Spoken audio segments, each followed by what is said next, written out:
Hi ಸ್ನೇಹಿತರೆ, ನಮಸ್ಕಾರ. ತುಂಬಾ ಜನ IPL ಯಾವಾಗ ರೆಸ್ಯೂಮ್ ಆಗುತ್ತೆ ಅಂತ ಅಪ್ಡೇಟ್ ಕೇಳ್ತಾ ಇದ್ರಿ. ನಿಮ್ಗೋಸ್ಕರ ಫ್ರೆಶ್ 5 ಅಪ್ಡೇಟ್ ಅನ್ನ ನಿಮ್ಗೆ ನೀಡ್ತಾ ಇದ್ದೀವಿ. ಇಂಡಿಯನ್ ಎಕ್ಸ್ಪ್ರೆಸ್ ಮಾಡಿರುವಂತಹ ವರದಿಯ ಪ್ರಕಾರ, ಯಾಕಂದ್ರೆ ಈ ಸೋರ್ಸ್ ಅನ್ನ ನಾವು ನಂಬೋದು, ಬಹುತೇಕ 90% ಅಕ್ಯುರೇಟ್ ಆಗಿರುತ್ತೆ ಇವರ ಒಂದು ವರದಿ. ಸೊ ಅವ್ರು ಹೇಳಿರುವಂತಹ ಪ್ರಕಾರ 5 ಅಪ್ಡೇಟ್ಗಳಲ್ಲಿ ನಂಬರ್ 1, ಇದೇ ಮಂಗಳವಾರದ ಒಳಗೆ ಎಲ್ಲಾ ಟೀಮ್ ಪ್ಲೇಯರ್ಸ್ ಕೂಡ ಬಂದು ಅಸೆಂಬಲ್ ಆಗಬೇಕು, ಕಮೆನ್ಸ್ ಆಗಬೇಕು.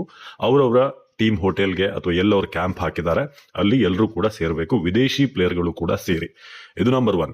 ಎರಡನೇ ಅಪ್ಡೇಟ್ ಬಂದು ಆ ಫ್ರಾಂಚೈಸಿಗಳು, ಓನರ್ಗಳು ಬೇಗ ಅವರು ಟ್ರಾವೆಲ್ ವ್ಯವಸ್ಥೆಯನ್ನ ಮಾಡಬೇಕು. ಒಂದಷ್ಟು ವಿದೇಶಿ ಆಟಗಾರರು ಮನೆಗೆ ಹೋಗಿದ್ದಾರೆ, ಇಂಡಿಯನ್ ಆಟಗಾರರು ಕೂಡ ತಮ್ಮ ಊರಿಗೆ ಹೋಗಿದ್ದಾರೆ. ಎಲ್ರಿಗೂ ಕೂಡ ಟ್ರಾವೆಲ್ ವ್ಯವಸ್ಥೆಯನ್ನ ಕೂಡಲೇ ಮಾಡಬೇಕು. ಫ್ಲೈಟ್ ವ್ಯವಸ್ಥೆ ಏನ್ ವ್ಯವಸ್ಥೆ ಮಾಡ್ತಾರೆ ಅದು. ಮೂರನೇ ಅಪ್ಡೇಟ್ ಬಂದು ಆದಷ್ಟು ಬೇಗ ಮ್ಯಾಚ್ಗಳನ್ನು ಮುಗಿಸೋದಕ್ಕೆ ಡಬಲ್ ಹೆಡರ್ಗಳ ಸಂಖ್ಯೆ ಜಾಸ್ತಿ ಮಾಡ್ತಾರೆ ಅಂತ. ಸೊ ಈಗ ಆಲ್ರೆಡಿ ಉಳಿದಿರುವಂತಹ ಮ್ಯಾಚ್ಗಳಲ್ಲಿ ಒಂದೆರಡು ಡಬಲ್ ಹೆಡರ್ ಇತ್ತು.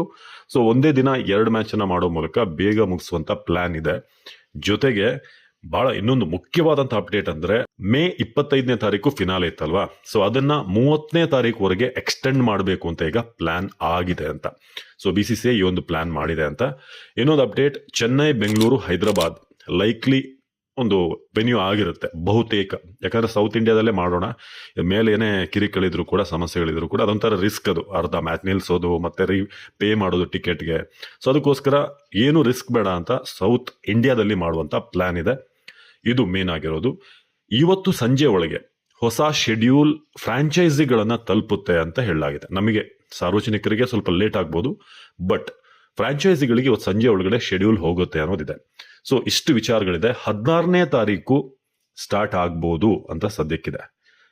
ಗುರುವಾರ ಅಥವಾ ಶುಕ್ರವಾರ ಸ್ಟಾರ್ಟ್ ಆಗುವಂತ ನಿರೀಕ್ಷೆ ಇದೆ. ಬಹುತೇಕ ಶುಕ್ರವಾರ ಕಮೆನ್ಸ್ ಆಗಬಹುದು ಅಂತ ಇದು ಇಂಡಿಯನ್ ಎಕ್ಸ್ಪ್ರೆಸ್ ವರದಿಯ ಡೀಟೇಲ್ ನಿಮಗೆ ಕೊಡ್ತಾ ಇರೋದು. ಇನ್ನೇನಾದ್ರೂ ಚೇಂಜಸ್ ಆದ್ರೆ, ಚೇಂಜ್ ಆಗುತ್ತೆ, ಇದರಲ್ಲಿ ಅಪ್ಡೇಟ್ ಆಗುತ್ತೆ, ಖಂಡಿತ ಅದನ್ನು ಕೂಡ ತಿಳಿಸ್ತೀವಿ. ಹೋಪ್ ನಿಮ್ಗೊಂದು ಕ್ಲಾರಿಟಿ, ಒಂದು ಸಮಾಧಾನ ಆಗಿದೆ ಅಂತ ಅನ್ಕೊಂಡಿದ್ದೀವಿ. ಧನ್ಯವಾದ.